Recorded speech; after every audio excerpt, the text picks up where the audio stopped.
تضيء الكون، ومعك أقرب إلى الله نكون.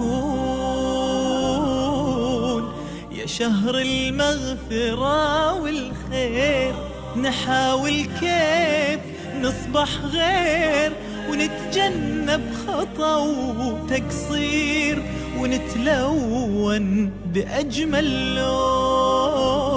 بسم الله الرحمن الرحيم. الحمد لله رب العالمين، والعاقبة للمتقين، والصلاة والسلام على سيد الأنبياء والمرسلين. أما بعد،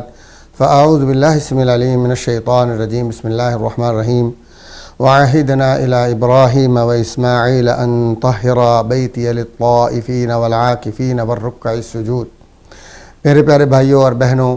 آج آپ کے سامنے اعتکاف کی فضیلت اور اعتکاف کا جو اللہ کے رسول صلی اللہ علیہ وآلہ وسلم نے اہتمام فرمایا ہے، جس کا اجر اور ثواب ہے، اور جس کا ایک مسلمان کو، ایک مومن کو فائدہ ہے، وہ آپ کے سامنے بیان کرنا چاہتا ہوں۔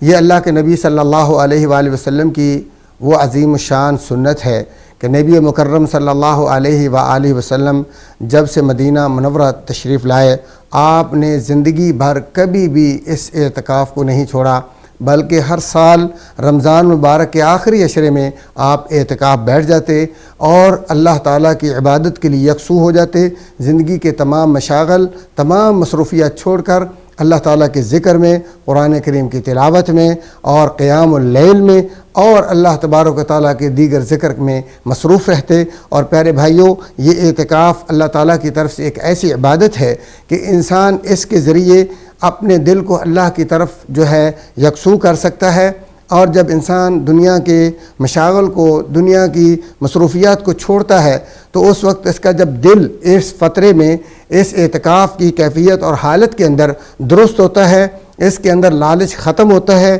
اللہ تعالیٰ کی عبادت کا جب شوق پیدا ہوتا ہے، تو یہ جب دل ٹھیک ہو جاتا ہے تو اس پر چونکہ پورے بدن کا دار و مدار ہے۔ جب دل ٹھیک ہو جاتا ہے، جیسا کہ نبی مکرم صلی اللہ علیہ وآلہ وسلم نے فرمایا ہے، انسان کے جسم میں ایک ایسا ٹکڑا ہے، اگر وہ ٹھیک ہو جاتا ہے پورا جسم ٹھیک ہو جاتا ہے، اور اگر وہ ٹکڑا خراب ہے، فاسد ہے، تو پورا جسم فاسد ہے۔ تو اس لیے نبی مکرم صلی اللہ علیہ وآلہ وسلم نے رمضان المبارک کے ہر آخری عشرے میں اعتکاف کا اہتمام فرمایا، زندگی میں کبھی نہیں چھوڑا۔ یہی وجہ ہے کہ امام زہری رحمۃ اللہ علیہ فرماتے ہیں، مجھے لوگوں پر بڑا تعجب ہے کہ نبی مکرم صلی اللہ علیہ وسلم کی وہ سنت جس پہ آپ نے زندگی بھر اہتمام کیا، دوام کیا، اور آپ کی زوجات محترمان نے آپ کے بعد، ہماری امہات المؤمنین نے آپ کے بعد کبھی اعتکاف کو نہیں چھوڑا، مسلمان آج اس کو ترک کر بیٹھے ہیں۔ تو پیارے بھائیوں، اعتکاف رمضان میں کرنا چاہیے، بلکہ رسول اللہ صلی اللہ علیہ وسلم نے اپنے آخری سال جب اللہ کو پیارے ہوتے ہیں تو آپ نے اس کو کم نہیں کیا،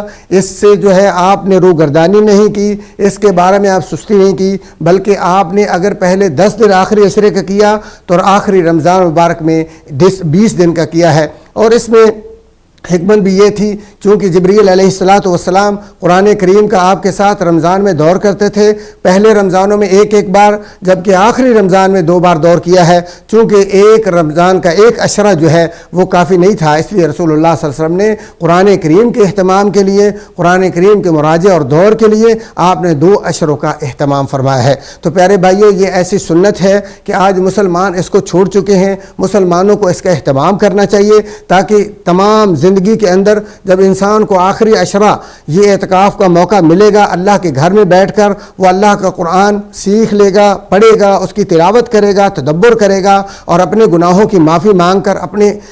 گناہوں سے بری اور پاک اور صاف ہو جائے گا، اور اللہ تعالیٰ کے دربار میں سرخ ہو جائے گا۔ پیارے بھائیو، اس کا وقت جو ہے 21ویں رات کا جو سورج ہے، یعنی 20 تاریخ، جو انسان آخری 10 دن کا جو اعتکاف بیٹھنا چاہتا ہے، 20 تاریخ دن کا جو سورج ہے وہ غروب ہونے سے پہلے 21ویں رات کی جو مغرب ہے اس سے پہلے وہ مسجد میں داخل ہوگا، جس مسجد میں وہ اعتکاف بیٹھنا چاہتا ہے، اور فجر کی نماز پڑھ کر اس جگہ میں داخل ہوگا جو اس کے اعتکاف کے لیے مخصوص ہے، کیونکہ رسول اللہ صلی اللہ علیہ وسلم کے لیے ایک خیمہ لگایا جاتا تھا جس کے اندر آپ جو ہے بیٹھ کر اللہ تعالیٰ کی عبادت میں مصروف رہتے تھے۔ تو پیارے بھائیوں، اس کی شروط میں شامل ہے کہ انسان بلا وجہ اس مسجد سے باہر نہ نکلے جس مسجد میں وہ اعتکاف کر رہا ہے۔ ہاں، وہ وجہ اور عذر کیا ہے؟ بول و براز کے لیے، طہارت کے لیے، وضو وغیرہ کے لیے وہ باہر جا سکتا ہے، اس کے علاوہ